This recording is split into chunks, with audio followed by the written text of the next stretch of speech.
Good morning, ladies. For those of you who haven't met me, my name is Cynthia Murphy. I'm the qualification analyst for the Health Licensing Office, and I deal with education, training, and exams. Alice, thank you very much for that information, or excuse me, Audrey, I apologize. One of the things that Sammy did send you is a draft of that curriculum. In looking at some other states, there's an array of hours in regards to totals versus theory versus practical. I definitely think that that is something that we need to look at. The information that you have, Audrey, is in line with a lot of them. And I think one of the things that we need to consider moving forward is it's not about hours. It's about the procedures. It's about what is needed to be within each of those modalities for minimum competence, and then you evaluate those minimums and you determine how long each of those minimums will take via the starting of the program versus by the end of the program.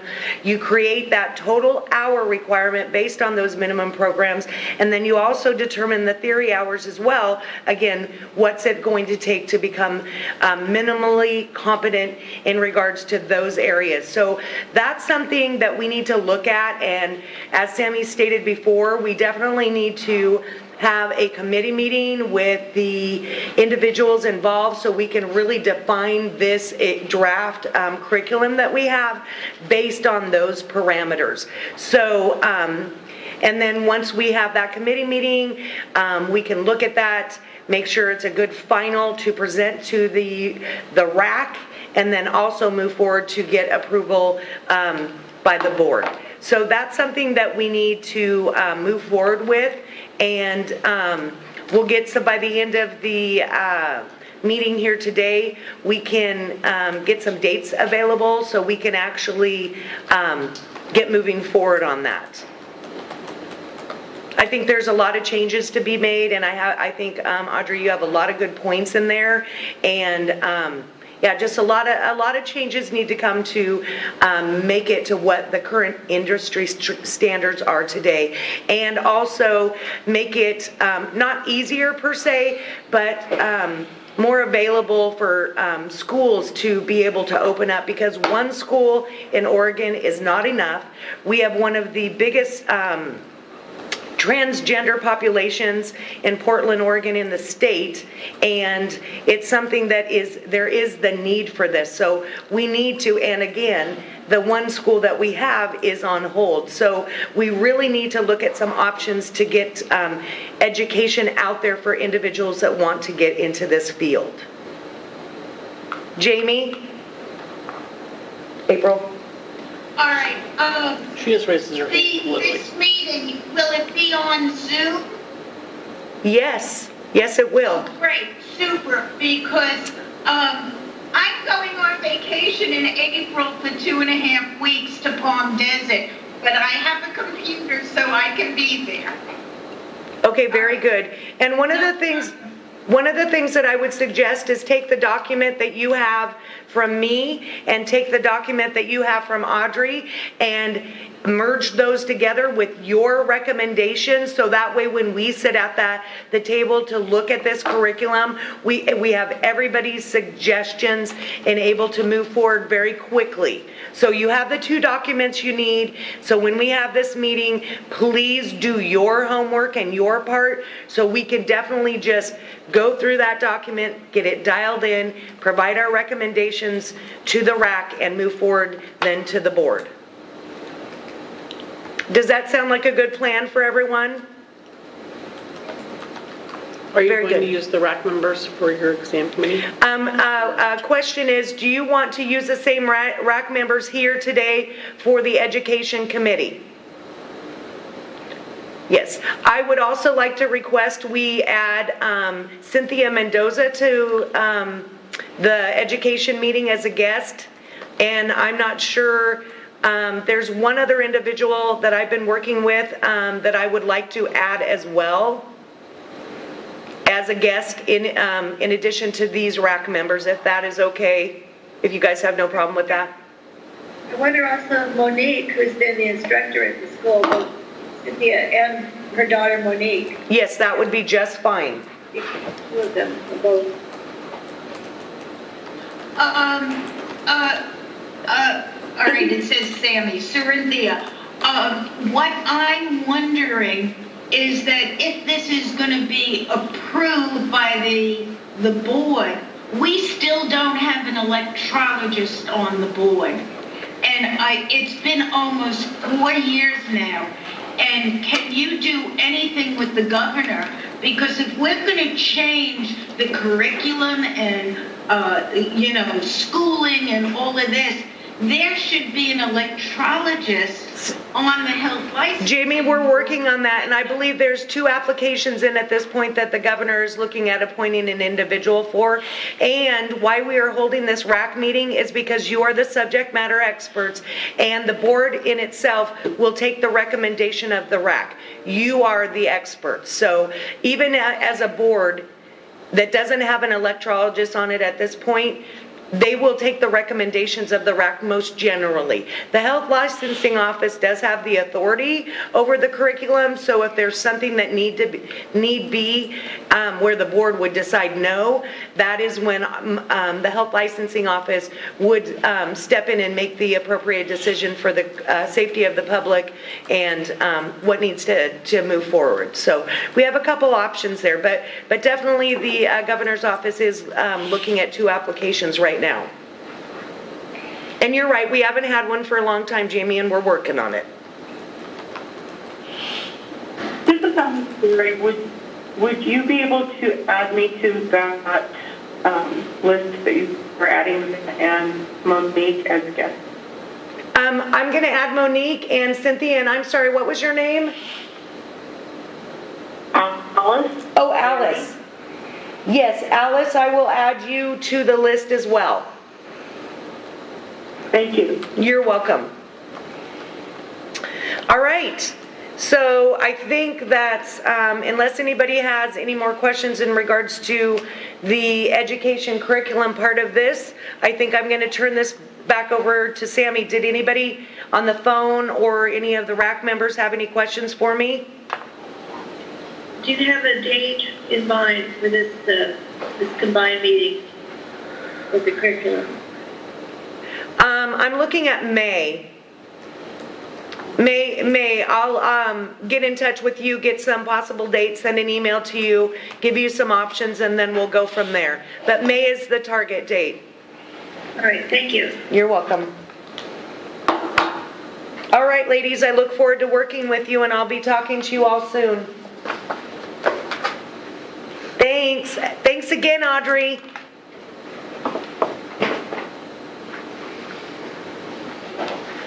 Okay, keep my bearings here. Go through definitions. We got a plan for the curriculum. And then everything, there wasn't a lot of notes that I had that had big, giant changes for you guys. Just kind of some cleanup, some alignment. So you see I have a little comment that says align with body piercing and tattooing for the temporary license. They're generally the same, but there's just some wording that's a little bit different. But it all kind of does the same thing. 12 months. Any questions about the temporary license and what it's for? And I'm wondering, you can hear me? yeah. I'm muted. Okay. I noticed for a temporary license, we have to have the blood-borne pathogens, and we don't have it for our regular license, or are you assuming that that's covered in the curriculum under sterilization and Safety sanitation. whichever category? What? But the temporary license, they have it as a separate requirement. Mostly it's for a safeguard, because basically anybody can come in with a temporary license if they, let's see. It's under number 3. Hold on, what are the qualifications? That's what I'm looking for. If they complete the application, take the bloodborne pathogens, and attest to 6 months of experience. So it's just a safeguard that they may have never done electrology before in their lives. We don't really know, because this is just temporary. Give people. It's really made for tattoo artists and piercers, but in the event Electrology wants to come in and do a guest spot, great. And this would be how you get that. It's something I can talk with Tina about removing, if you don't think it's necessary.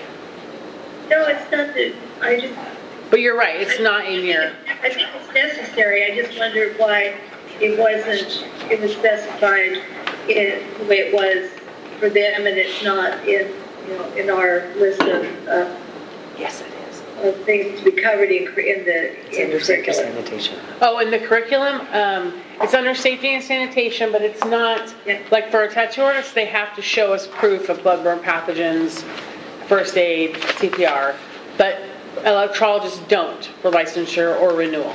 Is that what you mean? Yeah, as long as it's generally covered in those general terms of the curriculum, I'm fine with that. Just, it seems like we should, both the permanent and the temporary people should be on board, on the same level. Have the same instruction. Sorrentia's coming over.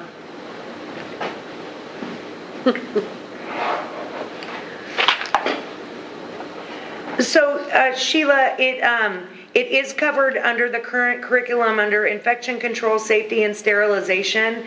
Now, again, because this document is very limited in regards to just pointing to hours and is not detailed, such as the draft actually identifies it specifically, but the current curriculum, it is covered under the infection, safety, and sanitation. Okay? Jamie? All right, I kind of agree with Sheila. In order to renew your license, I don't know why you do it. In order to renew your license, you do not have to do anything with bloodborne pathogens. On the other hand, I think it should be in to renew your license, because especially with COVID, things are changing drastically about sanitation and things like that. My feeling is that you might want to add this so that when you renew your license, you have to take an updated bloodborne pathogen or some kind of course like that. Maybe not every year, but maybe every 2 years to renew your license. Just like, or stayed in the continuing ed portion where you need 8 continuing ed hours, that 1 hour has to be in bloodborne pathogens or sterilization and sanitation or something like that. Because it's changing every day, and I think it's going to get worse. And I don't think, again, as president, I get calls all the time. Well, do we have to wear face masks? Well, right now we do. But that might not happen next year. But they don't know the rules and regulations because they don't go to,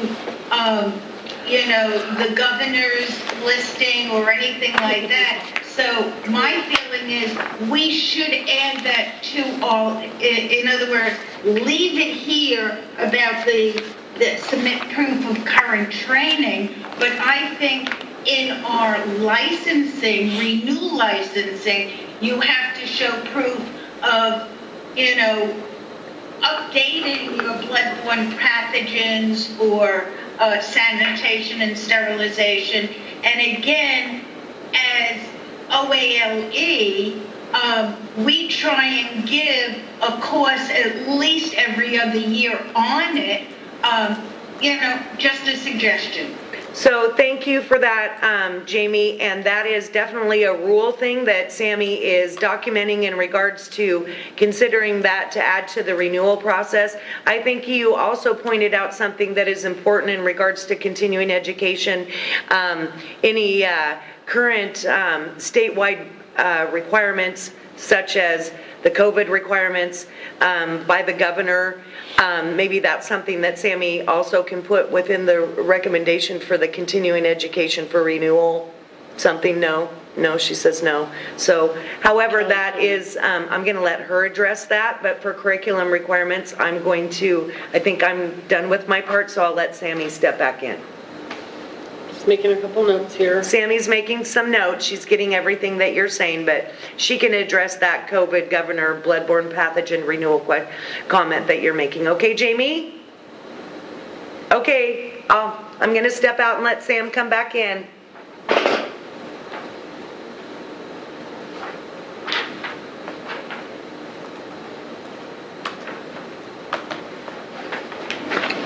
Hello.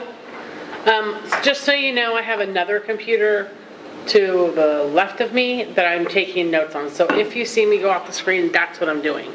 Because I can't do it here because I'm looking at all of you. So I've got my laptop. And I thought you were drunk. Oh! Nope, not drunk. Sober as all get out. I've actually been sober for a long time, so there you go. No, yes, I'm working over here on my laptop, making all the notes. I noted, so how tattooing and piercing do it is upon application, part of what you see, I moved over again. It is, let me just kind of give you a rundown of what I'm thinking. Where is it at? So as application, this is how they do it with tattooing and piercing. Doesn't mean this is how you have to do it. But this is, I don't like to reinvent the wheel if I don't have to. So they have it as a requirement for application. So when you apply, you have to submit documentation of having completed CPR and basic first aid from an office-approved provider. Submit documentation that you did bloodborne pathogens training from an office-approved provider. So that's when you get the license. And then the same thing happens under renewal. So yeah, current CPR, and this actually has CPR first aid and bloodborne. I'm going to make a note of that.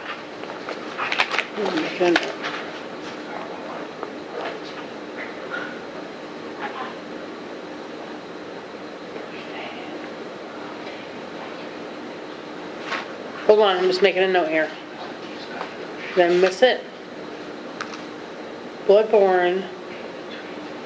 Oh, yeah, I did. Never mind. Yeah, so for application, bloodborne pathogen, CPR, and basic first aid, and then every time that you renew, you attest on the renewal saying that you have an updated one. I think CPR first aid goes every 2 years, so you would attest every year and just make sure that it's current. If you get audited, then we would ask for that information.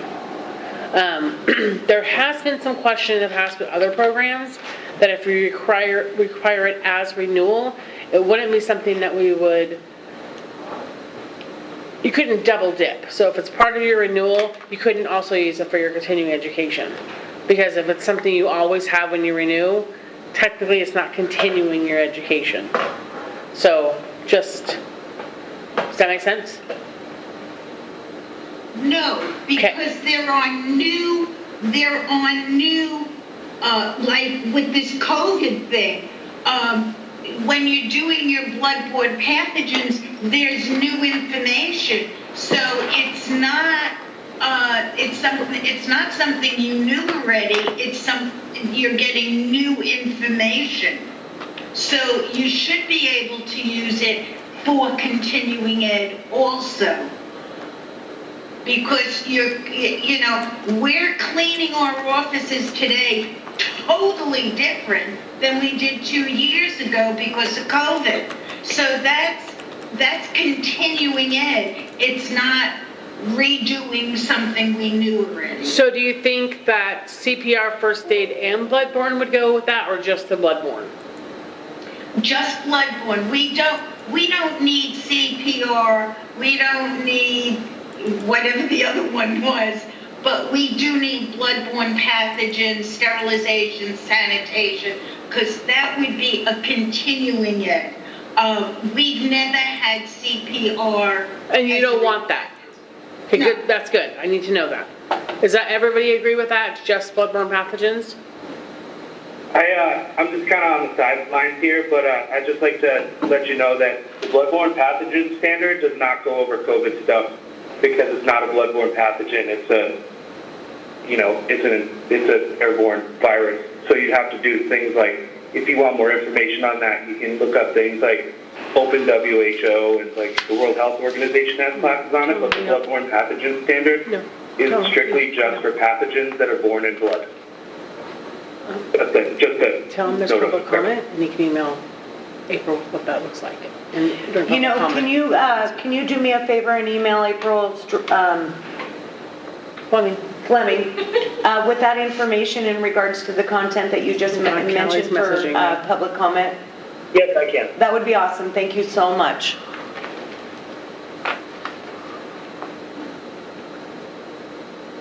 Go ahead, Audrey. Saw you with your hand up. Go ahead, Audrey. Oh, I was just going to say that I agree with whoever was just speaking. I'm not sure who it was, but I don't think that if we have bloodborne pathogens as a requirement every year for renewing license, it should continue or apply for continuing ed.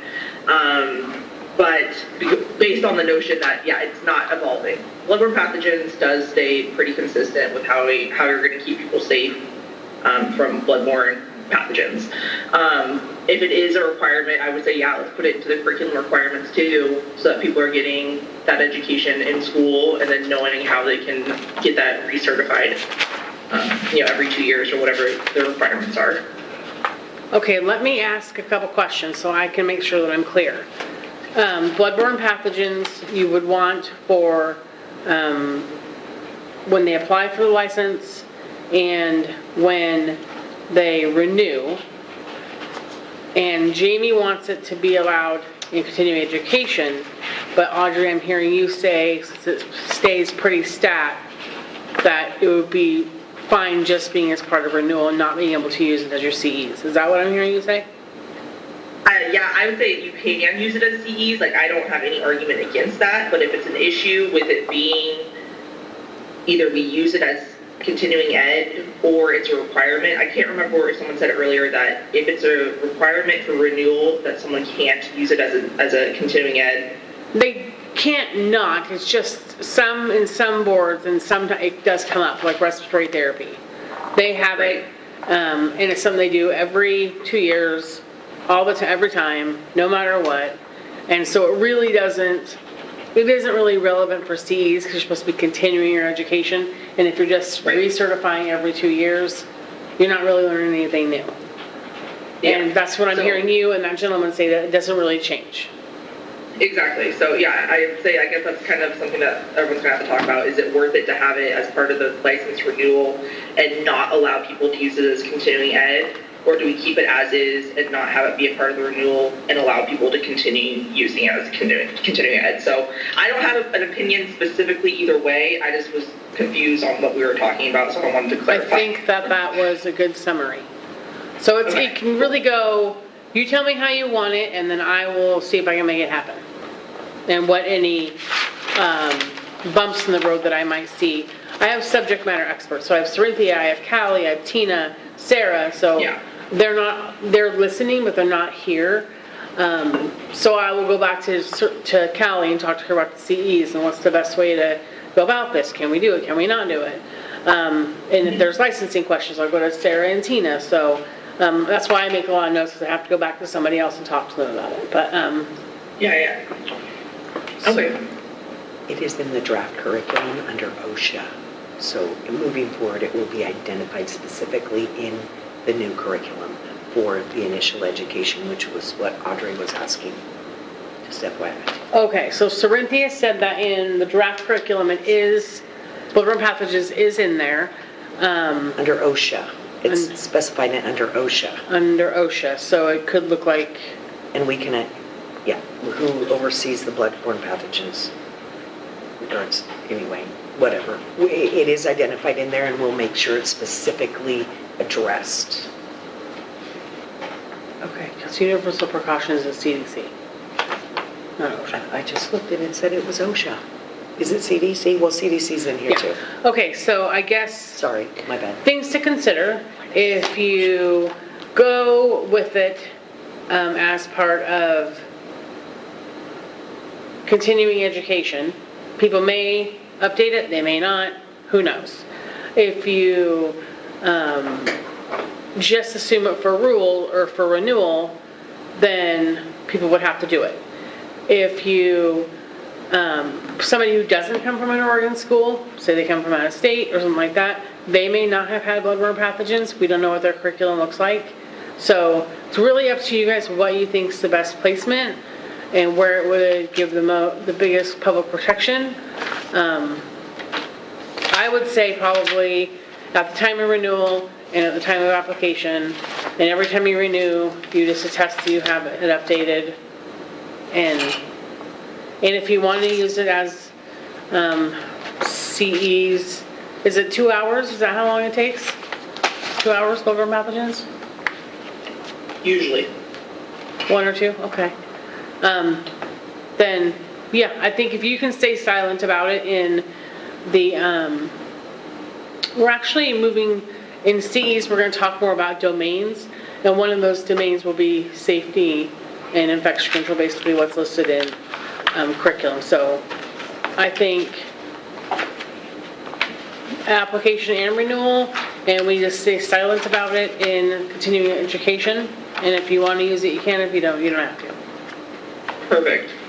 That was probably seems like the easiest compromise. And Danielle. Hi, I just wanted to say I'm a tattooist also, so I take the bloodborne pathogens every year, and so far it hasn't updated at all. It takes me about 10 minutes to take the test. Okay. Because the information hasn't changed. But I do feel like it's something that definitely should be required since we are dealing with sharks, and that's something that we should be sure everybody knows. Okay, I'm just making some notes. Make sure I get everything right.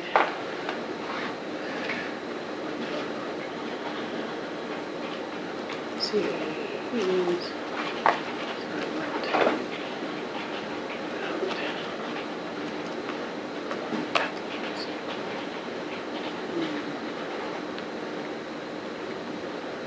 Okay.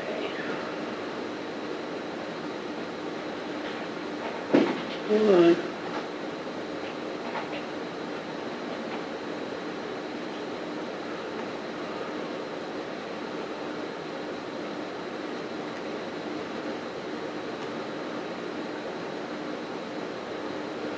Okay. I just need to take all that other stuff out.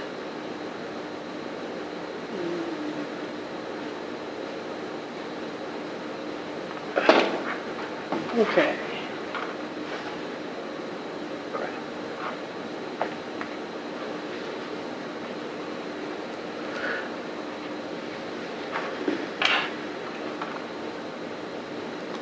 Okay. Okay, so where were we? Okay, so we got that organized. And we talked about temporary. And then I think now we're on the electrology licensing. Debbie? Yes. Debbie, could I ask a clarification on something? Just Yeah. a little Yeah, of previous course. what we did. In your definitions, you have offices meaning the HLO. And then on page 3 in the, let's see, under the approved course for electrology, your new red line 18, the educational institution must obtain office approval of any changes of curriculum. So the office would mean the HLO. Correct. But I'm wondering about the HEC. Would they be involved in No. in getting any approval of curriculum? No, how it works is we would approve the curriculum and they make sure that, what do you say, instructional design is right. So we each have our own things that we do. We make sure that what you're learning is what's relevant, what's in the current playbook and all of that, new tools, that's what we do, and they make sure that they're teaching it right, and by a certain schematic. Does that make sense? Yes. Okay. And I threw that rule in there because I knew I needed to write it, that it's gonna look something like that, I'm just not sure it's gonna be exactly that. So I just needed to make sure it got in there, and then me and Cynthia will talk about best way to deliver it, but is everybody okay with something like that? Okay. Okay, so now we're,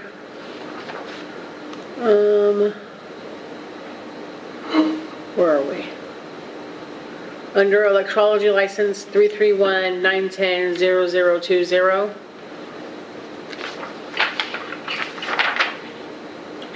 That just pretty much says who this electrology licensee is, so what you can perform, how long your license is good for, when it expires, and the standards that you must adhere to. It's kind of generic, and then it goes into what the application requirements are on the next one, which I don't think has changed much, except the bloodborne pathogens.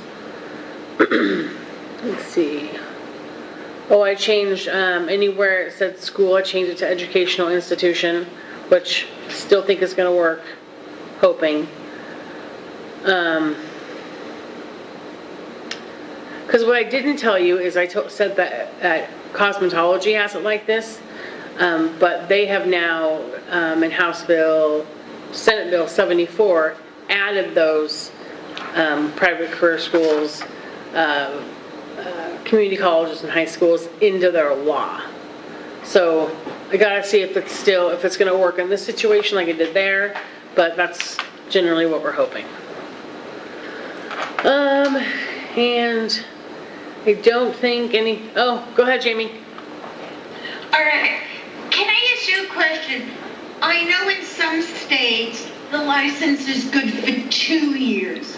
For me personally, I would rather have a 2-year license, even if I have to pay double the amount so that the income is the same for the agency, and not have to renew it every year. What do other people think about that? It would be a law change, Jamie. It's in health licensing office laws that any profession other than cosmetology professions are a 1-year license. And there's a reason for that, because if you remember, you've been around this long, under Richard McNew and Susan, they tried to go to a 2-year license for everybody. And what it did is it unleveled the money. Whether we were still getting the same amount, but we weren't getting it at the same time. So we would have these giant dips. It took 5 or 6 years to undo something they did in like 6 months. It wasn't a nightmare. So that's why it's that way. Something that I can ask in the future, but can't change it by rule. Good question though. Anybody see anything about under application requirements for electrology? It's pretty straightforward. You go to an Oregon career school, you come through reciprocity. And it's not really nothing that you really would change here, I don't think, except for adding in the bloodborne pathogens piece, which we would add to reciprocity and to application from a school. Okay. Hearing no comments, I'm moving on, because Jamie has 20 minutes. So the approved examination for electrology, even though the placement of electrology practical changed, it actually didn't change what the rule says. It just says it's a written exam for electrology, and it's an Oregon electrology practical exam. Since we may not have an Oregon one specifically through the state if you're going to accept the one from the schools. Would that make a difference in how this is worded? Say that again? The Oregon electrology practical exam. If the state does not run the exam anymore and you accept the practical for the school. Should this wording change to expand it to clarify that this organ exam may not necessarily be the state exam, but a school exam? Well, technically it is a state exam. It's a system that the state approved, HLO, sanctioned it, said yes. Maybe it should say state approved rather than just Oregon Electrology Practical Exam. Oregon approved. Which under reciprocity, under pathway 2, we accept a practical exam administered at another educational institution. Definitely something we could look at.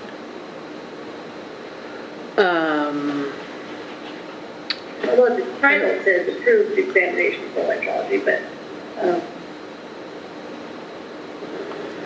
I'm making some notes.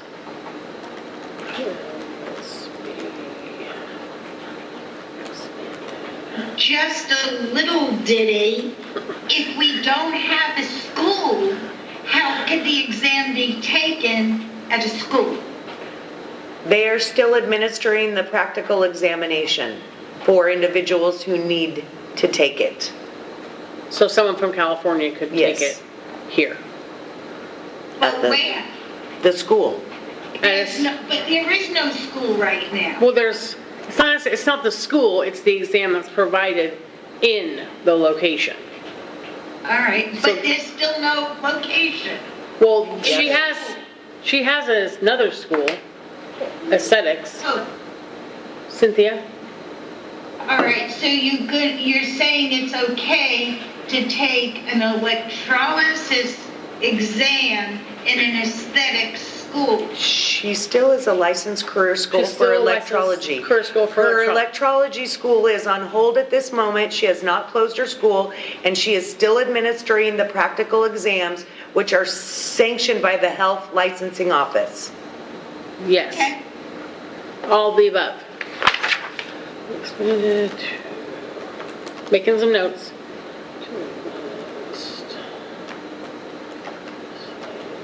Approved.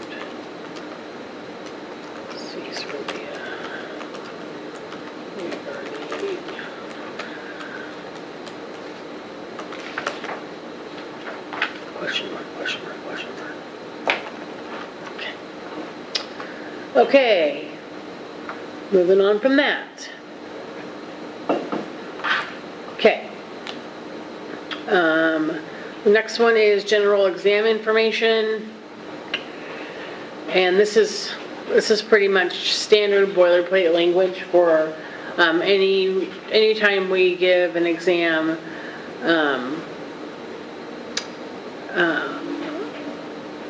Here, so we administer the NIC exam here, and these are the kind of the rules that have to be followed. And the approved practical exam, they would have to follow these as well. I think 7 needs to be looked at. I think we need to, because we don't have the authority for that when it's administered at that other location. 7 needs to be modified.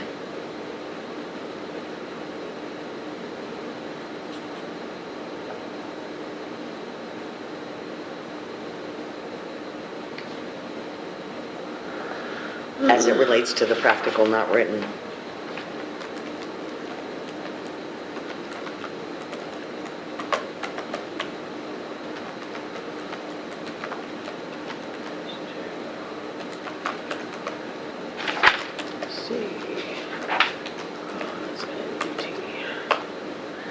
Okay. Everyone okay with that rule? Okay. Next one is written examination retake requirements. So went back and forth with this one with several staff members. And what happens is we request the tests from NIC. They require, if we don't have, we can keep them on hand, but we currently don't. Require 30 days, and actually the last time they did the exam, they had it scheduled, they had them ordered, and came right down to the wire. We did get them in the mail on time, but what we're proposing is that we would, like 7/30, wait to take it 7 days, wait another 7 days, and then 30 days. It doesn't work with the written exam.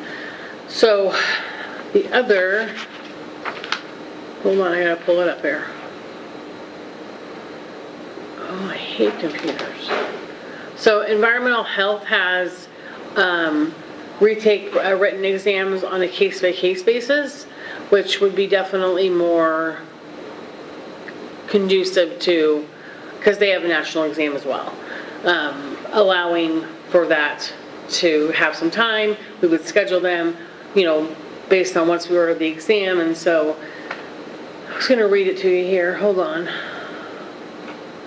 Let's make sure it's all right.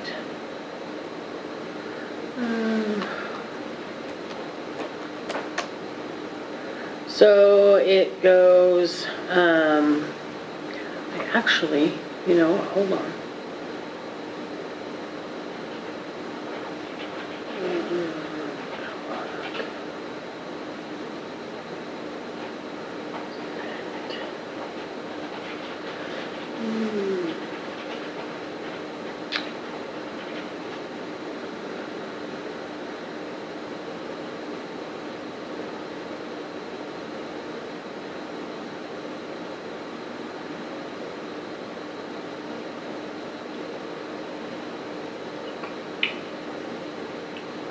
So it would look like this. An applicant for an electrology license has up to 3 attempts to pass the examination. An applicant for electrology license who fails to pass the examination on a 3rd attempt must receive additional training prescribed by the office before taking the next retake. And then all retake examinations are subject to an approved examination scheduled by the office. So it leaves it nice and generic, and allows us to have time to schedule with them, get the exam, and make a place for them to take it. Does that make sense? What was the connection with environmental health? Because they have it was just language I knew I could steal. Your national exam. They have a national, You took the wording from them, but you're Yeah. not writing. no, Okay. I just, Okay, got it. just didn't want to reinvent the wheel. Okay, thank you. Yeah, no problem. Good question. How do we fit in with that? Makes total sense. Okay. Yes, okay. Moving on to the next one. Hey, Sammy. Yes? My question was, Oh, sorry, I didn't see your hand No, up. it's okay. It's okay. As far as that after that 3rd failed attempt, and you're saying that, obviously they prescribe additional hours at the school, would that look similar to how it's already written, saying an additional 100 hours? Yes. Or is it? Okay. Correct. Let me make a note, because I just didn't think about that. Or didn't have it in my, currently. 100 hours. Thank you. Because I could have possibly missed that when I filed them, who knows? I just did. Because I did look at this yesterday a lot, and I still missed it. And then the next one is the practical examination evaluation, which is an all-new rule. It's the same rule that we use for cosmetology, because that we sanction the practical exam also at a school. I have some general questions about it, but this is kind of generally what it looks like. We don't really do practical evaluations at this time. We've done them in the past, but we don't have them scheduled now. So, but you still have to, a school would still have to, adhere to these rules. Tell us a schedule, agree to doing something every 2 years, which may happen, may not. Everyone okay with that? Where's the sanctioning language that's consistent in cosmetology that goes with this rule? There's another rule that goes into the sanctioning piece that goes with the evaluation. I don't know what you're talking about. Okay, so when we evaluate, it tells them what they can and can't do. They have to meet it, da-da-da-da-da. But the sanctioning part is what we can do about it, I believe. Okay. Do you mean like Well, look, I'll a just civil look. penalty? Huh? A civil penalty? No, it just says something about the sanctioning and, I copied and pasted this from cause. okay, I'll make myself a note for questions, maybe. Let me make a note here. Like, if they don't do it, we want to accept their student? Is that what you mean by sanctioning? Oh, no, that part's in here. It's okay. I'll look. I just don't want to make sure we don't want to miss that section in there.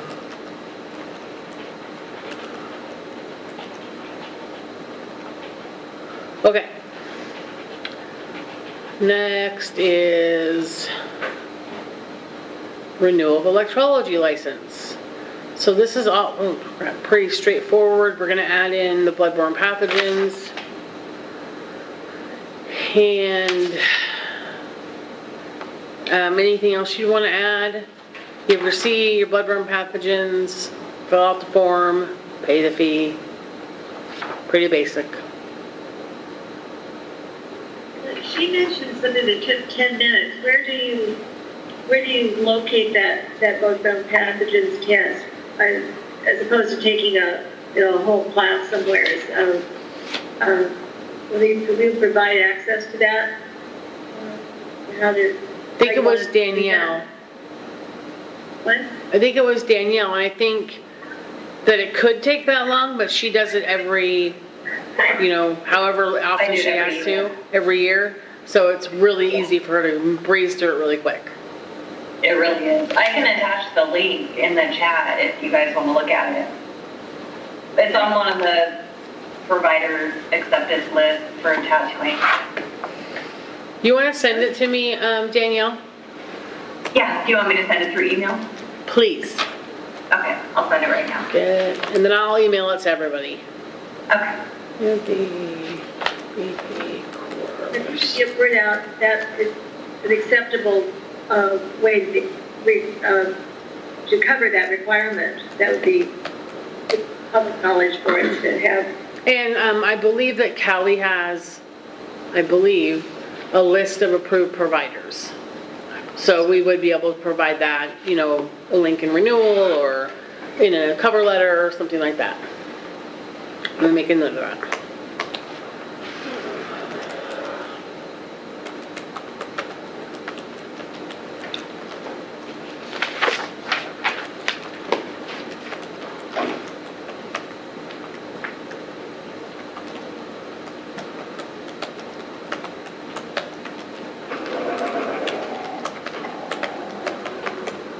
Yes, okay, I got it. Thank you, Sheila. Good point. Thank you. See, things I don't think about. That's why you guys are here. Okay, so continuing education. So, I've got 6 minutes. Let's see if I can do this in 6 minutes. I, at the last minute, gave Callie the ruler and said, hey, do you want any changes? She's like, hey, it's tomorrow. So she made me some notes and kind of things we've already talked about, but just wanted to run it by you guys, see if it's okay. So the way your continuing education rule is now is it's basically says take this many hours and it has to be taken at these types of places. Accredited school, this, that. HLO is changing the model of continuing education. Instead of saying, hey, you have to take it here, we're saying, hey, it has to be this subject matter. We don't really care where you take it, but if it includes these subject matter, and basically what we would do is take Cerinthia's curriculum, and where it has all the domains breakdowns, is we would list those specifically in rule.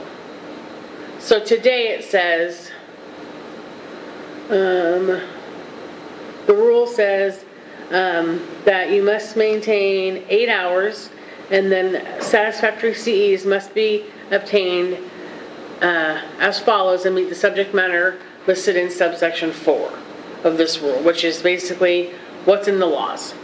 It doesn't specify exactly what it is, so it's vague, but we'd like to flip it and say, here's the subjects that you can use. We don't really care where you take them at. Could be at another electrology place, it could be at a school, at a university, at OHSU, at dermatology office. What's more relevant is what you took rather than where. Is everybody okay with that?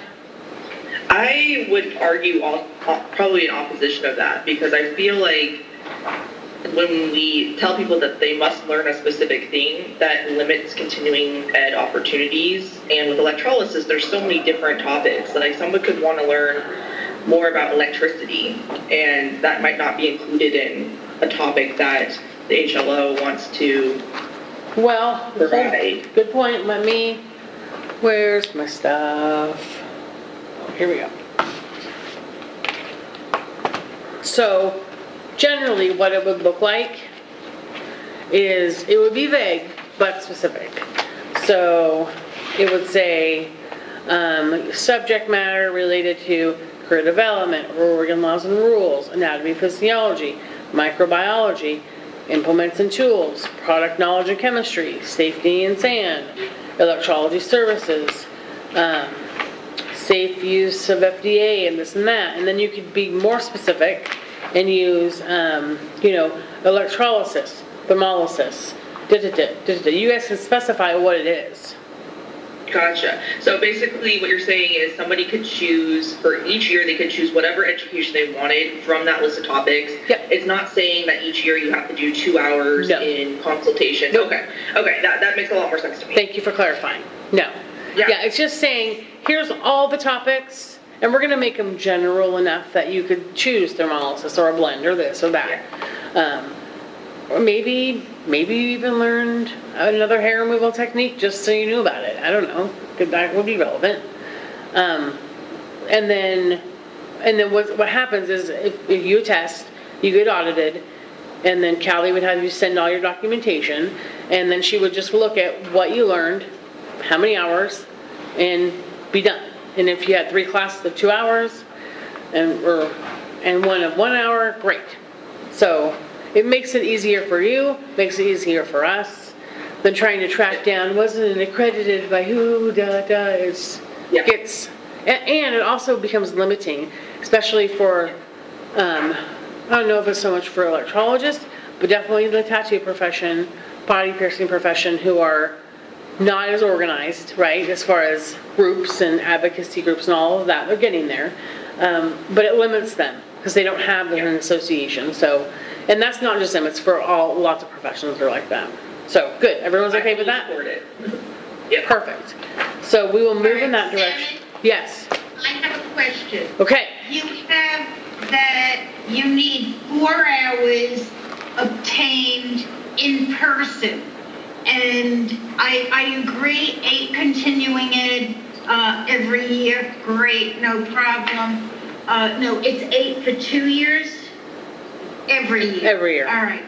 But I'd like it to change that all 8 hours could be taken online or by written. It's going to kill OALE, because why should they pay to come to our seminar? But right now we can't have seminars, but we are having online seminars. Now, is an online seminar considered a participation with a group? Do you know what I'm trying to say? Because you can't go to a seminar right now. So 2 things. There is another rule, a COVID rule, that says if you're required to get in-person training until the state of emergency is over, online is fine. So that's now. In the future, this would be future. What would you still want to be online? If it's something like this I would think is participation. Yeah. Because we need to verify that with Callie, but I'm fine with Zoom presentations. Now, AEA has it that when they have a Zoom meeting, they basically have somebody watching to make sure you're there. Oh. You're muted, but you're there. And if you go away from the screen, they won't give you your hours. They're the CEU They're police. watching it very, very closely. Now, that's just the AEA seminars. But so like, I kind of like to say that all 8 hours can be taken, you know, it doesn't have to be in person. But, you know, like 4 hours doesn't have to be in person. But if you want to keep it, that it has to have 4 hours in person, basically saying Zoom or online is okay. But I would rather just have it, you must take 8 continuing ed hours and not, you know, because if they're taking their test online, all right, nobody's there watching them read it and taking the test. They're just getting the knowledge. So if we're doing that to get your license, to renew your license, I think it should be the same way. I don't see why it has to be participation. Writing something down. That's okay, I understand. And I hate to say this, but I've got to go. I know. Let me just get a quick, Audrey said she would agree with that. Sheila, how do you feel about that? Well, I think we tied in having some proof that you were there, or you had to, like, you took the test or filled out the evaluation, because you have some feedback to show that you gained something from it. And this would kind of rule all that out, it sounds like, but it would give us more flexibility, that's for sure. Well, my feeling is, one, I need to talk to Callie. 2 is, I gotta say, I'm sure that some other group has written this since COVID has been here for a year. We could probably pirate it from another licensing entity. But I will work on that, work towards that goal, and work with Callie and whatnot. Do you, I think, well, I don't want to say that. Jamie's got to go. Do you guys want to take a short 10-minute break? Go to the restroom, whatever. We'll meet back in 10? Okay. Okay, when we come back, I'll ask you one more thing about that. Okay. All right. And Jamie, if we need to have another meeting, I will keep you in the loop. Just in case. All right, fine, no problem. I have read most of this already, but is there any way that you can send me a blurb or something of what you've discussed from now on? Yes. Let me All make right, myself a note. Send Jamie. Now, I just thought of something. I am going to be driving for the next 20 minutes. Would it be good if I came on by phone? Well, we're going to take a 15-minute break, so you're probably... Yeah, no, I'll be at the... You'll be fine. I will keep you fully abreast on what happens after this. Unless there's huge, like, safety stand stuff, I don't see a lot of changes, but you never know. So yes, we'll take a 15-minute break and we'll meet back here at... One more thing. Oh. All right, my doctor's appointment is at 11:30. I will be done by 1 o'clock. And I'll be in my office and I can get online again. Okay. Shoot me an email. What? Shoot me an email and, Because if you're still going at you could come like back on, yeah. 12:30, 1 o'clock, I can come back. Why don't you shoot... You won't be here, right? Correct, but I can still get my emails and... Shoot me and April an email and we'll let you know if we're still on or on. Well, she can All just right. log back in, and if we're in, we're Yeah, in. she just needs to click on the link. Just go ahead and click on the link and log back in. If we're here, we're here. If we're not, we're not. All right, sounds good. Okay, good luck, Jamie. For all your hard work. Oh, I well, know this is Cerinthia's big help. Everyone's a big help. I appreciate it. Okay, so 11:22. We're back. Okay. We went through the CEUs, we talked about that, everyone seemed, oh, one thing we are going away from is, trying to find it, that a licensee may carry up to 8 hours of excess continuing education hours to forward to the next renewal. HLO is going completely away from that. So that will be coming out.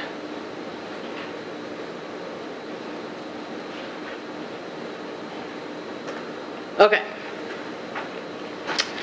The next one is the audit section.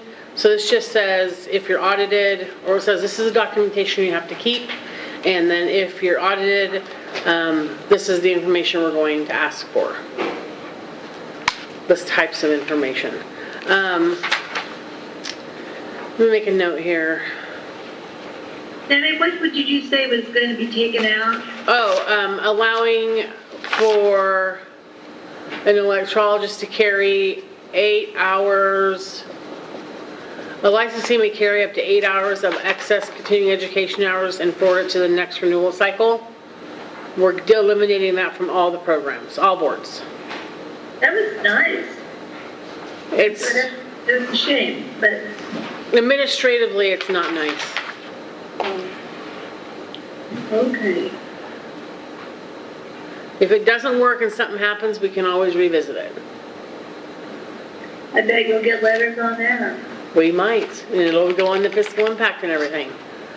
Okay, I'm going to make a note here. If we go to just online,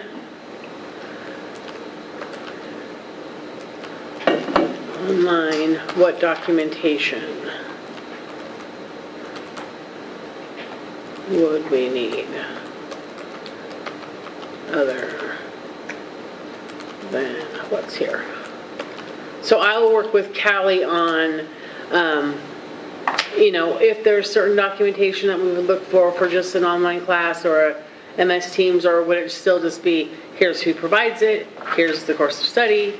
My thinking is keeping it this way kind of keeps us in the lane of like an MS Teams meeting. If you can provide all of this, maybe we want to tighten it up if we do it that way. Something to think about. I will talk with Callie about that. Like I said, I can't imagine that some other program hasn't already done this going forward permanently. So I will find it. Hey, Sammy. Yes. With the current rules right here where it says background resume of speakers and instructors, I'd be curious if maybe we could simplify that and have it be like qualifications or title or et cetera, because most people or courses aren't going to submit like a resume to their students. Like if someone does an online continuing ed course or whatnot, usually there's not going to be like a specific resume of the speakers. It's going to be like a bio or... So maybe something more defined rather than a resume. Like what would that look like? Experience. Like a speaker bio and list of speaker experience or something similar, but not as like constricting to resume. Okay, I've got that. And again, Callie may have, we try to make these generic, but since we're looking at going away from the in-person, just want to make sure we don't want to put you guys in a predicament that you can't get this information, so we want to make sure that it's all still available. But yeah, we can definitely loosen that up so it's more flexible. Annie? Yeah. I'm missing something. There used to be a section about pre-approvals. No. Is it in that I'm just not looking at finding it, or that's all over? No more? We've never had pre-approvals since I've been writing rules. Sheila, I think that's for the AEA. And the CD. No. Well, we have to put in pre-approvals for our association meetings, and I thought you had to be for all the independent studies, self-studies, and things like that. There is a process for it, it's just not in rule. Interesting. It doesn't have to be pre-approved. Like you could have your OLE meeting, and as long as it met all the criteria or subject matter, great. Just teach away. But you can have it pre-approved if you want to make sure. And then there is a process. It's just not a requirement. I thought it was especially written for the independent study anyway, because ours was pretty well organized before, but I thought it was somewhere in writing, but if it's, I don't know, if it's in some vague other place and people should know about it, that you want pre-approval done for anything, I think it should be written in here. I mean, it's a bother to have to do it, but it's just be consistent, I suppose. I'm writing this down.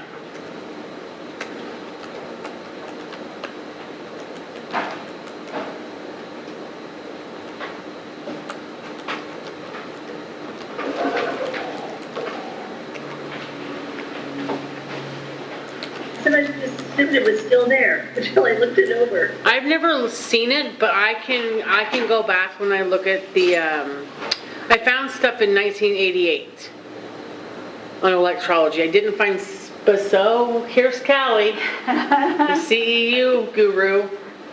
Would you like to come and visit? I'll wear my mask. We're masking up. This is Callie. Hi there, I'm Callie Zink. So I didn't necessarily hear the first part of the pre-approval question, but the whole point of, oh, go ahead, Sheila. I didn't see it written here, and Sammy said that we haven't had it for a while. I assumed that we had to have pre-approval on self-study and publication reviews and all those independent things. And even we voiced pre-approvals for our association meetings as well. But yes, it seems like falling off the page here. Yeah, and I'm not sure specific to your guys' rules why, without looking at it, why it's not in there, but that has been the general overall method for all of our boards, is to, if you want a pre-approval number to provide to the attendees, you would submit a form with all the required documentation. However, part of several of the things that Sammy has mentioned, we're trying to overhaul the CE rules section for all of our professions and streamline some of the items. One of which she mentioned is going towards, sorry, I'm catching my breath, I ran, is to move towards the domains. And by moving towards the domains where we actually tell the folks in rule what you should take your CE in rather than where you should take it, that is where we're headed towards, and that would then therefore remove the pre-approval process. And here's why. Part of that is I review hundreds and hundreds of CE requests a year for all of our professions, and I approve 99.9% of them. So the value added is not good. We spend a lot of time doing it, and I end up approving the majority of them.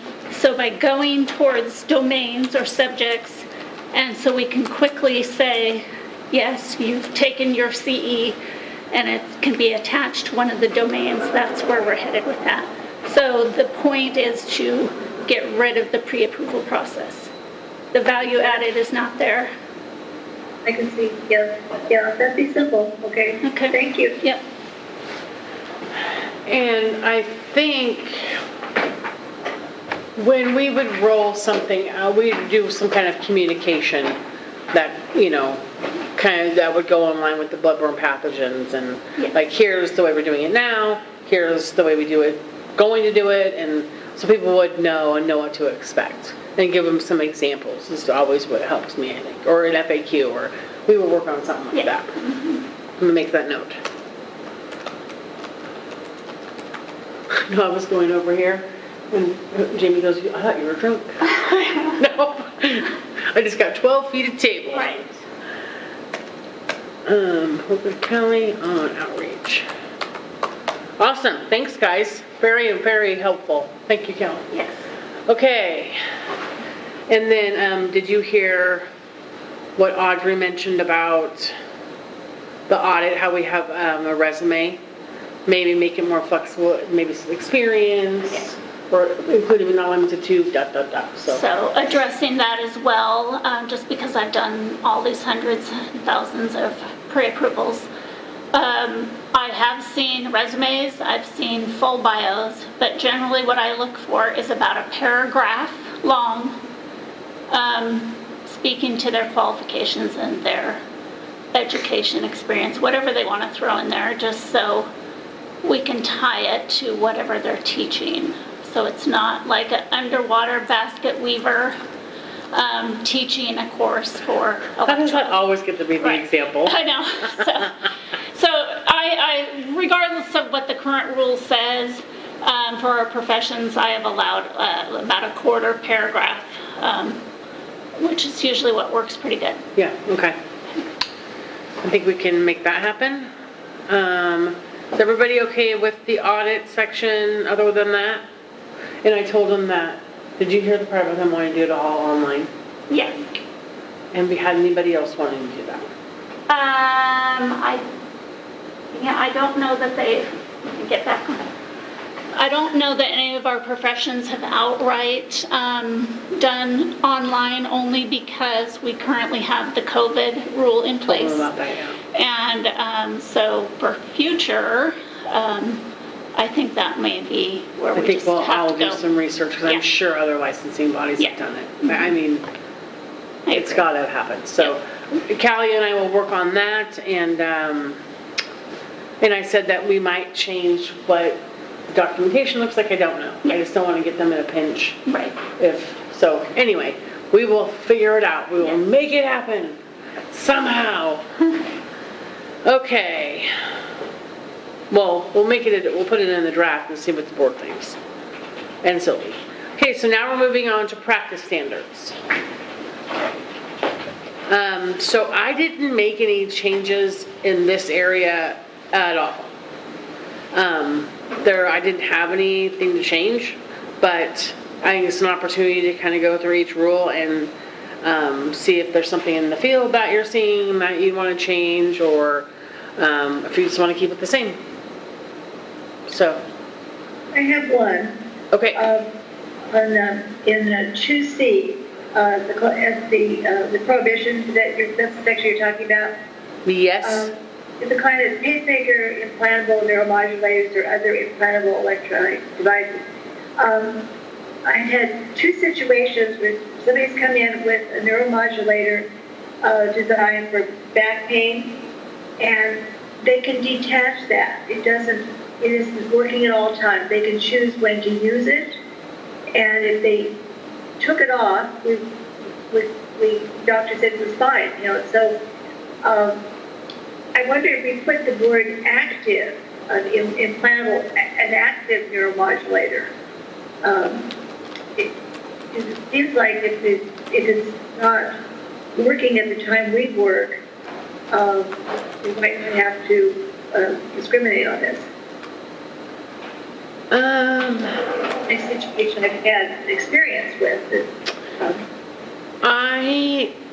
I know that rule was looked over pretty thoroughly in the last rulemaking. I have to go back and see why. I don't really remember, but so what you're saying is currently you do get some written authorization from a physician. Right. About somebody. Yeah, but the situation was that if they detached it so that it would not work at the time, we could go ahead and do it. There wouldn't be any current flow that would interrupt the current of the neuromodulator, because it wasn't connected to what the control the patient had over it. And the patient can inactivate it? Yeah, they can just take it off. They don't like this. I didn't see them do it. They just took it off, or they turned it off. They have an on-off switch somewhere. One particular type. So it wouldn't necessarily be for all neuromodulators, but a specific brand? Or all? Well, any kind that you could they can inactivate during the time they were here. So I was something is either on or, if it's continually on, we would probably be denied, but if something can be turned off, it seems like they're okay with it. Do you think that, well, two things. One, requiring the physician note kind of gives you guys some liability, takes the liability off you to say, okay, this person turned it off. Or the doctor says they can't do that with this machine, so no. So there's that. Or, maybe someone else has written a rule that talks about ones that are active or not active, or something like that. What type of doctor would be cardiologists? I can't remember. Just put their back, muscular doctor, musculoskeletal doctor. Orthopedic surgeon? Yeah, that for that particular thing. Yeah. Okay, let me do some research and maybe reach out to one of our, subject matter experts and see if we can come up with something that works a little better. Does that work? That'd be fine if there's a little clarification. If it's fine the way it is, that's fine too. But yeah, that'd be great. Yes, I will have no problem doing that. Okay, is there other items in this rule that you want to talk about?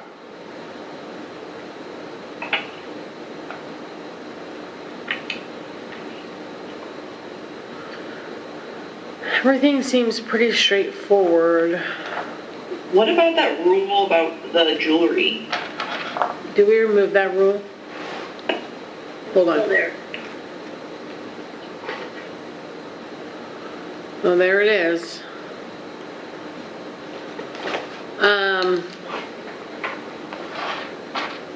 I mean, if the RAC wants to recommend taking it out, you can do that. I would. I think it's a lot of people are able to safely wear gloves. Just, obviously they're going to understand if their jewelry breaks the glove, then they need to abide by the other rules that say stuff about tearing gloves. So they might choose not to wear a ring that's going to rip a glove, but a flat wedding band or a flat ring or whatnot should be completely safe. Well, the reason was that the moisture that's trapped in the glove, could promote bacterial growth and cause rashes, things like that. And, it apparently has happened. So, it got written in there. So it was a safeguard for the wearer more than the. It was something that the tattoo artists and piercers did, and then we did it for electrology, and the electrologist didn't like it, but the board moved forward with it anyway. But I will do some research. I know I've been in the hospital many times where an RN throws gloves on over a ring. So I'm going to kind of see what the CDC guidelines are, universal precautions, things like that. And then I'll either come with, here's what they say. And so, but in my report, I'll say, this is your recommendation, then I'm going to do some research, Is that cool with everyone? This is Alan. I have a client who is retired now, but was a surgeon, an orthopedic surgeon, and he was saying that doctors are allowed to wear jewelry, and so are nurses underneath their gloves. The only time, as a doctor in his practice, that he couldn't wear it is if he was actually doing surgery. Then they had to take it off, and they would tie it to their scrub tie. He thought that was totally ridiculous, that we would need to remove that, because people who do things far more invasive than we are rules for this.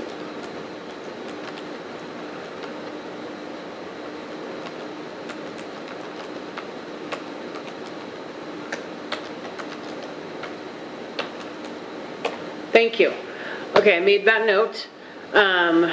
Okay, moving on to the next item, sterilization standards for electrology. So when we did rules, when we merged body piercing in with tattooing and electrology, this was a bone of contention because the dry heat sterilizer and all of these things. So your guys' actually looks different than, which is why it's okay if you don't want to have jewelry, and we can come up with a good reason why you don't need to have it, that your guys is going to be different from theirs. That's completely legitimate. So has anything changed in the sterilization realm? I don't think so.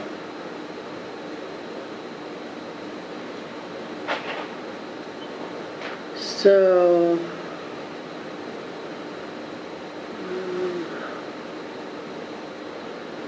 trying to find it here. High level.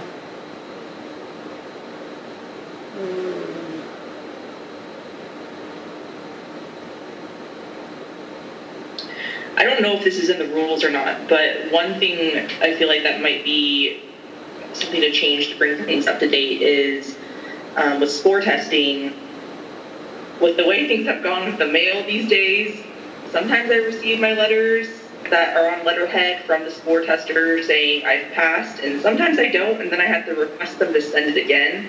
But they always email me from their company saying you have passed before I receive mail. Would an email from the company showing those results be an applicable, I guess, the same thing, if we could put in letters for the same thing as a letterhead saying that you passed your spore test? Oh, I see. You're talking about number 10. Where it says Yeah. biological spore tests must be on laboratory letterhead. How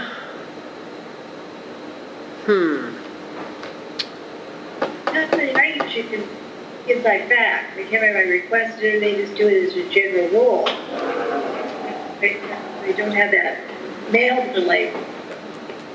And then some companies do quarterly reports too, so they, the whole monthly thing is about depending on the years.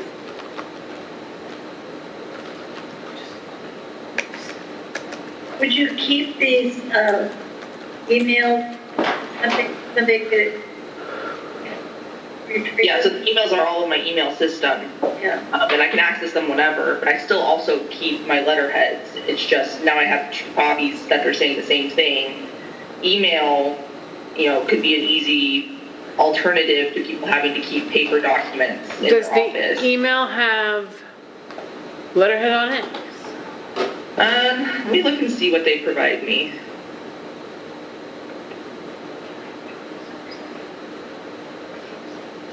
I use OHSU's sterilizer monitoring service, and they send me basically from the email address sms@ohsu.edu.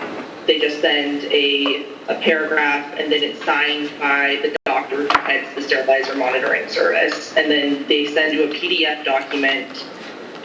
And the PDF doesn't have letterhead on it. It just has your specific account info, your barcode number that's associated with your autoclave or your sterilizer, and then also has all the completion dates that they have used and the results. But it doesn't say anything about OHSU on it? That PDF does not. Okay. It's just the email that they send. That one is from OHSU, and it has OHSU in the email address, and also says your unit passed this service on this day and time.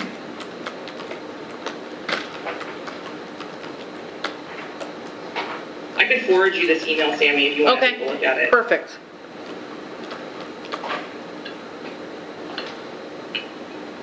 I'm thinking.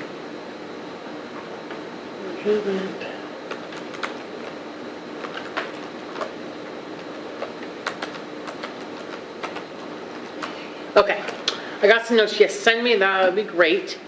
Because then I can. Yeah, that would.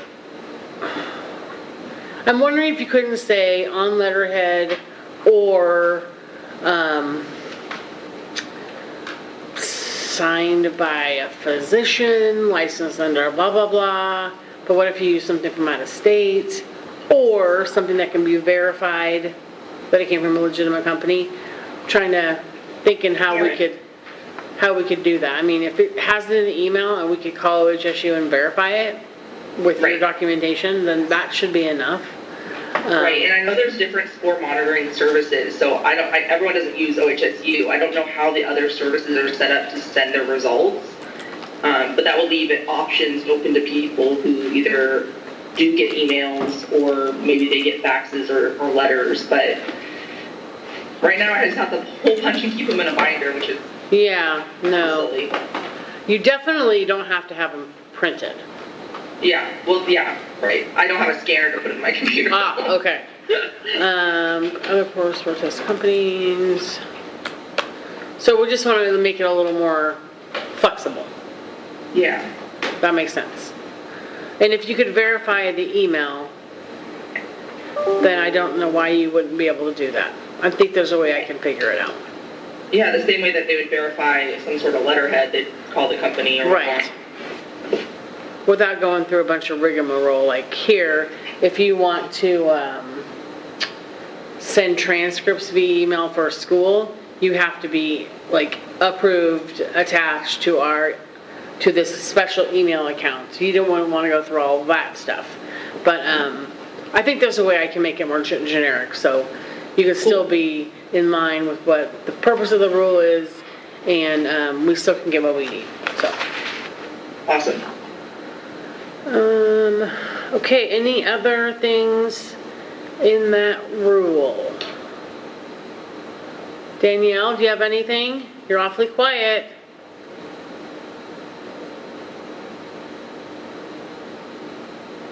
Sorry, technical difficulties. No, I have nothing on that one. Okay.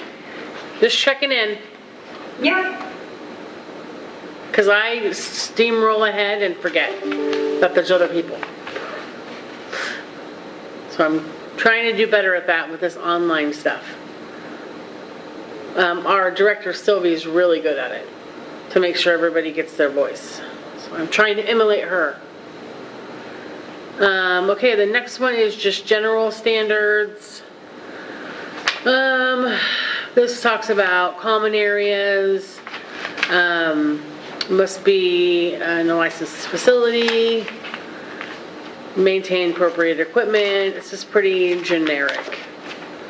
And I think this looks a lot like the other boards, except your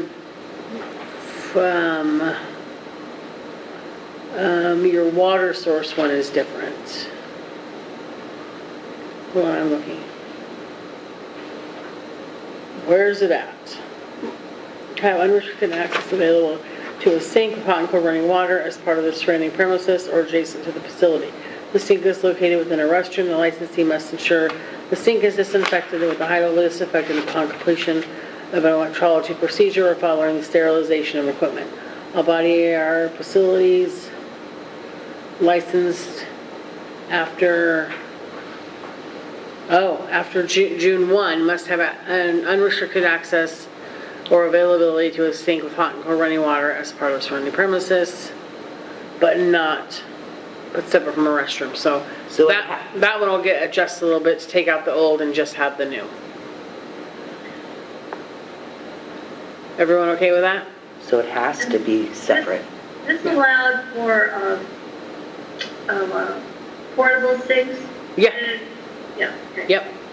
As long as it's hot and cold running water. What about the standards of pressure? No. That's someone else's rule, not ours. But they have to meet that still, right? They need to call our county. Okay. And see. This is Alice. My phone is cutting out, so we can't hear that. The part about a sink. Which part? So as of, in that specific rule under P, it says that after June 1st, 2017, There must be unrestricted access and availability to a sink with hot and cold running water as part of the surrounding premises or adjacent to the facility, but separate from the restroom. So basically, the old part up above, which was prior to June 1st, 17, will go away. Thank you. Uh-huh. Okay. Client records. Oh, I'm talking to myself, sorry. Anything else in that one? And then we're down to client records. Which I don't know that if you want to add something, we can. I'm not sure how much they would change. I think we already have, you can store them online. I'm checking that here right now.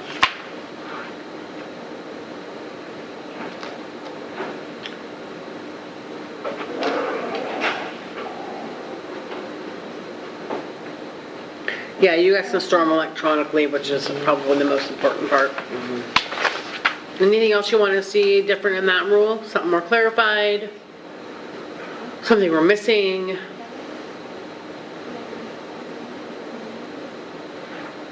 No? Okay, moving on. We're done. That was good. We did it in, what, 2.5 hours? That was good. So, when I'm looking at this, I don't see that we need to have another committee. The only reason we would is if you wanted me to come back with some of these answers that you've asked questions about, which I can totally do. It's up to you Just do guys. that through email? I can do it through email, yes. And we don't need to come back because this is the rep that will look at the education, so we don't need to come back for the rules for this, or do we? So, do you need this rack to talk about rules based on the curriculum? No. No, you're good. Okay, just want to make It sure. could be a rack, Rule combo?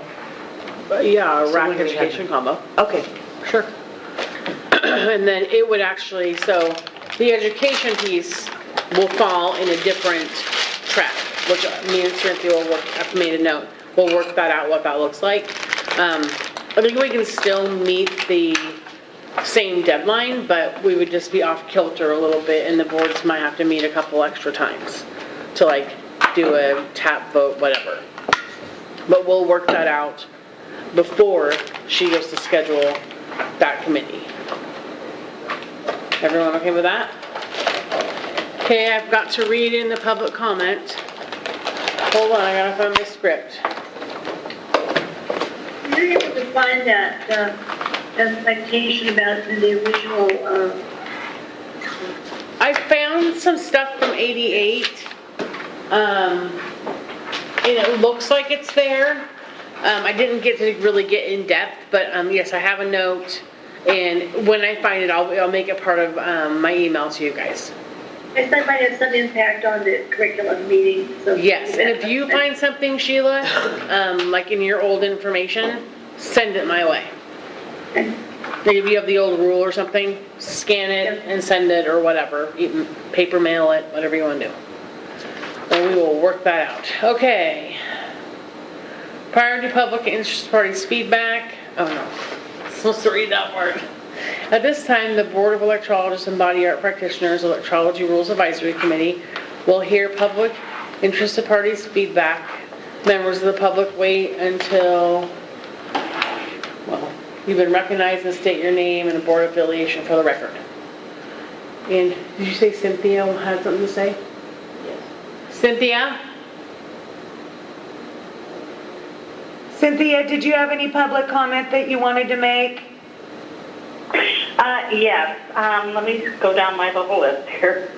So, about the bloodborne pathogens training, CPR first aid, I actually really think that needs to be added to curriculum. I have actually had a person faint in my room, and if I hadn't known what to do about that, it could have been disastrous. So I really think it should be part of curriculum. Bloodborne pathogens in painting? Wait. We missed that. First aid. So you. First aid, CSTAR, bloodborne pathogens should become part of curriculum for education. Yes, and it is in the draft curriculum. Okay. Let's see.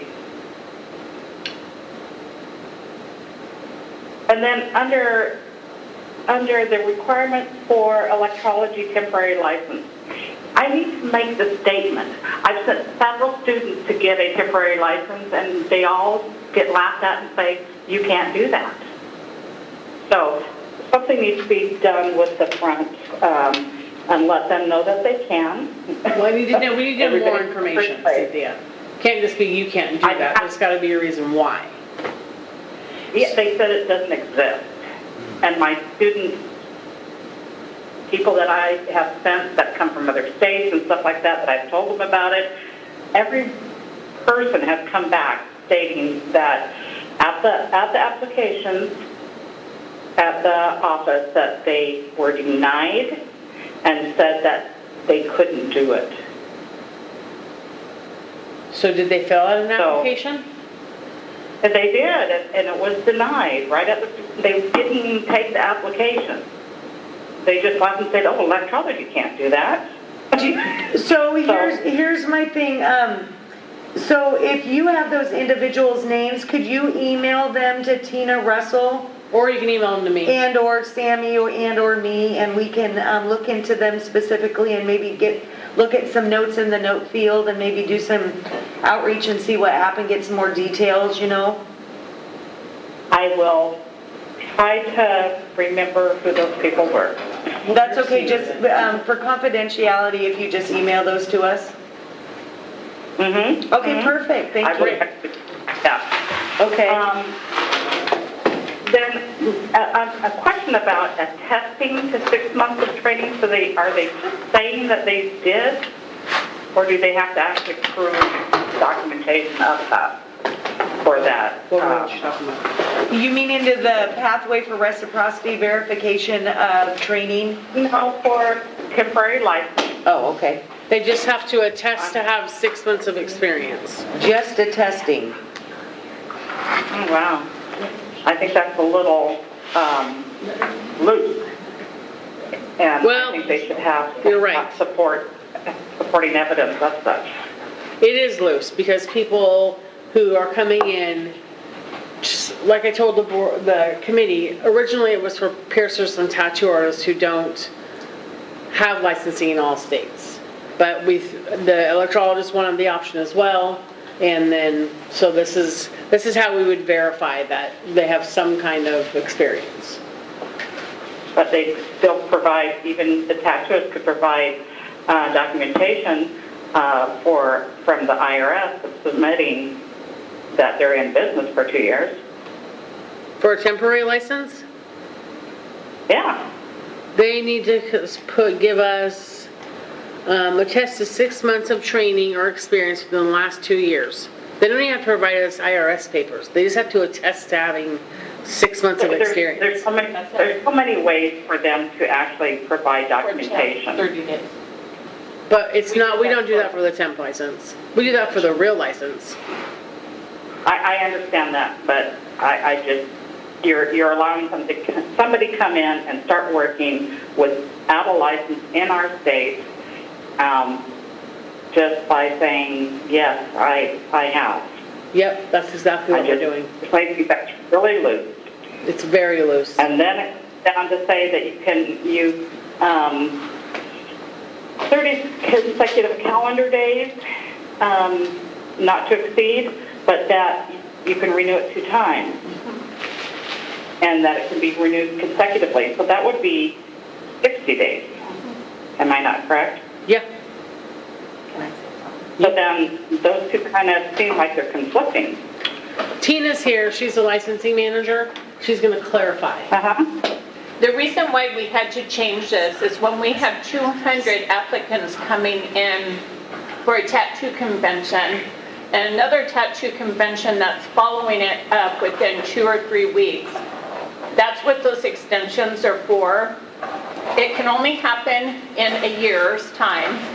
And when you have that many people coming in, there's no way to sit and check every single tattoo IRS with them proving all these qualifications.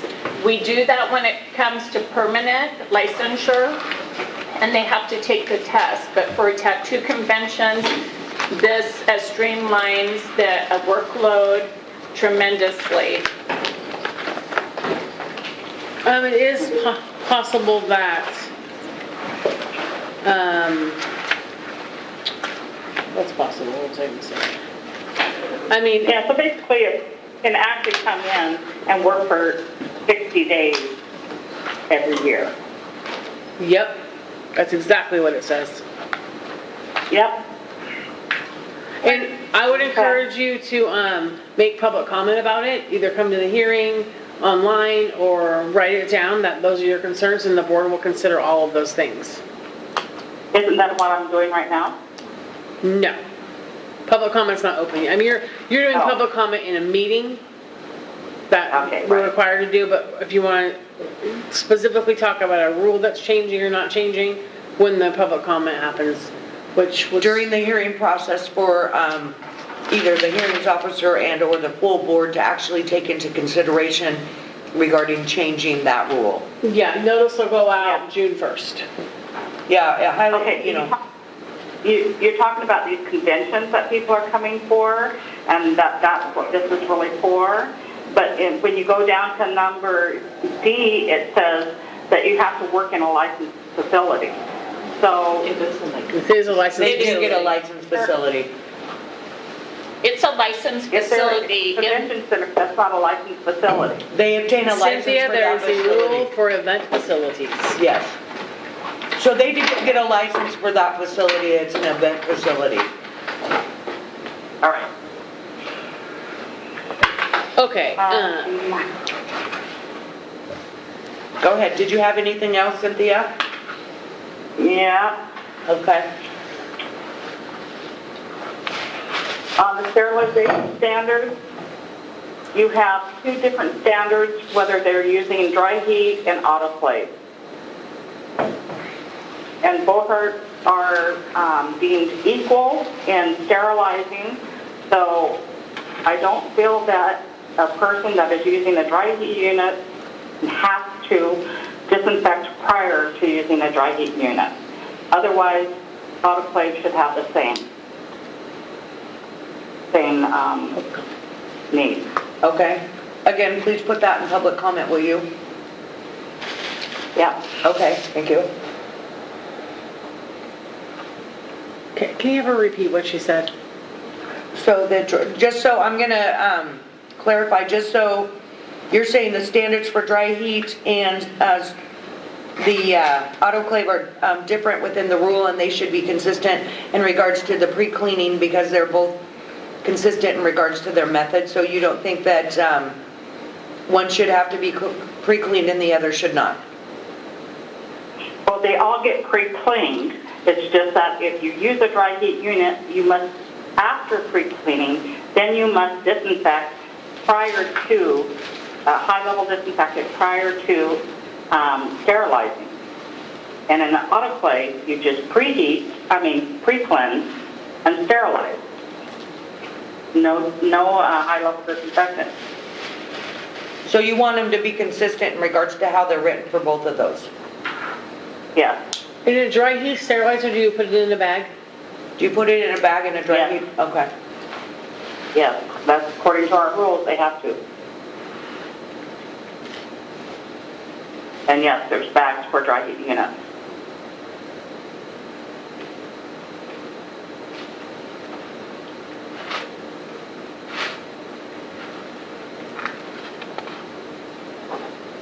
Sammy's taking some notes, Cynthia.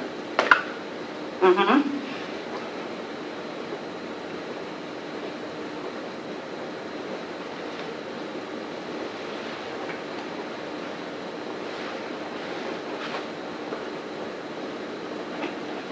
Okay. Okay, and then when it comes down to CEUs, I think it would be bad to remove transferring 8 hours over because a lot of these conventions to support our organizations, they're going to be getting more than 8 hours there and allowing the participants to be able to transfer those additional hours to the next year. I really encourage to keep that. Okay. Let's see. On the subject of rings under gloves, part of hand washing techniques is going over how to wash around rings as well as dry around rings, and the CDC doesn't show any evidence of it being an issue wearing rings if done correctly. And I could send you that information if you need. Any information? Yes, please. Yeah, so that would be great to remove that. And then anything talking about curriculum, I'm just going to wait. Perfect, because we'll hold that education committee and get, but again, I'll send you the curriculum, everybody the curriculum and all the information. Please do take your notes, and then we'll get together, and if everybody is prepared for that meeting, I think it'll go very smoothly. That would be great. Thank you. This is a question for Cynthia. Could you clarify? I didn't hear her name. Can you hear me? You're breaking up. That's why. Try. This is Alice Berry, and I'm directing a question to Cynthia. When you were discussing consistent for both heat and cold, Can't understand you. were you advocating to do high level, or were you advocating to everybody does high level? Actually, when you go through the process of disinfection. Okay, wait a minute. This isn't a public comment, talk to each other on the phone. Yeah. This is a time for you to provide public comment to the committee and the agency. If you guys want to have a side conversation by yourselves, that's fine. Otherwise, this is comments to the RAC and the office, and then we move on. Cynthia, did you have any more questions or comments? No, I do not. Okay. Alice, did you want to make any more comment or any comments? I'm not sure what I did wrong, so I apologize for whatever it was. No, it's okay. I don't care who it is that it's addressing. I just wanted clarification on if it was going to be changed so that they're both consistent, which way would it be consistent? We don't know. So what you're asking is if that additional scrubbing needs to be in both of them or not in either? Yes, that's my question. What I was proposing was basically to remove the necessary need for disinfecting prior to sterilizing.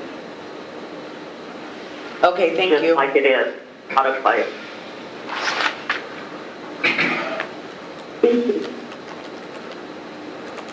Alice, did you have anything else? No, that was it. Thank you. Is there anybody else on the line that would like to make public comment?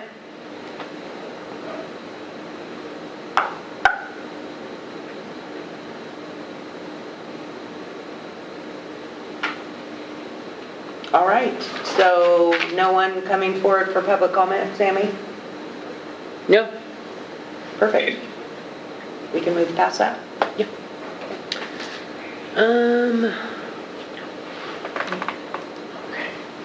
Let's see.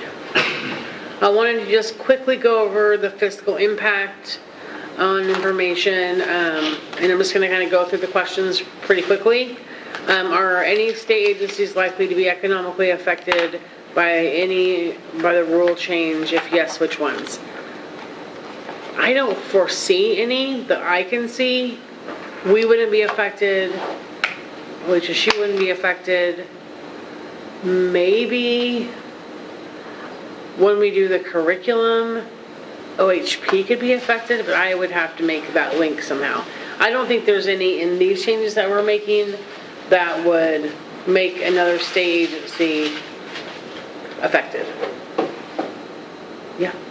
The only thing different is the Higher Education Coordinating Commission, because the minimal curriculum requirements now, the change and the additional requirements may increase their time for review. But that's not this time. Okay, perfect. That'd Oh, be- gotcha. Next yeah. time, okay. Okay, and then the next one is any units of local government likely to economically be affected? Again, I can't think of any. Any of you guys think of any? Based on the changes we made today?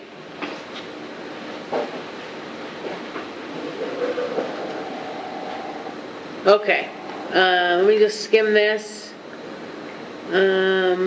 Members of the public that are likely to be affected, I don't foresee any increases, but there's nothing changing so incredibly that you would want to increase your prices, so I can't foresee that. Provide an estimate on state agencies, local, a number on who would be affected. There's none that I can think of. Have you included cost of compliance for small business? There may be some. What I'll do is, since usually electrologists are small businesses, I will compare the rule changes to see if there would be any impact on you guys to having to make any of these types of changes. I don't think so, that off the top of my head. Maybe. Yeah, I can't think of any, but again, I'll look. Identification of the types of business and industries subject by rule. Electrology, we know that. I don't foresee any reporting or recording. Wait. Yes, so on the reporting and recording of activities, since you would, if the bloodborne pathogens piece goes through, then you'd have to document more, so I would notate that here. You might, and then if CEUs change with the domains, you'd keep possibly different types of documentation, so I would add that in. We didn't really talk about any new equipment or supplies, so that shouldn't be relevant. There are small businesses, people on the committee, so that's a yes.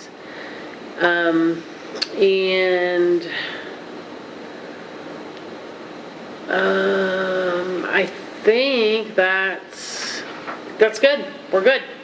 Do you guys have anything? If you have something, shoot me an email, and I can play with it a little bit. I have some flexibility when I do the notice.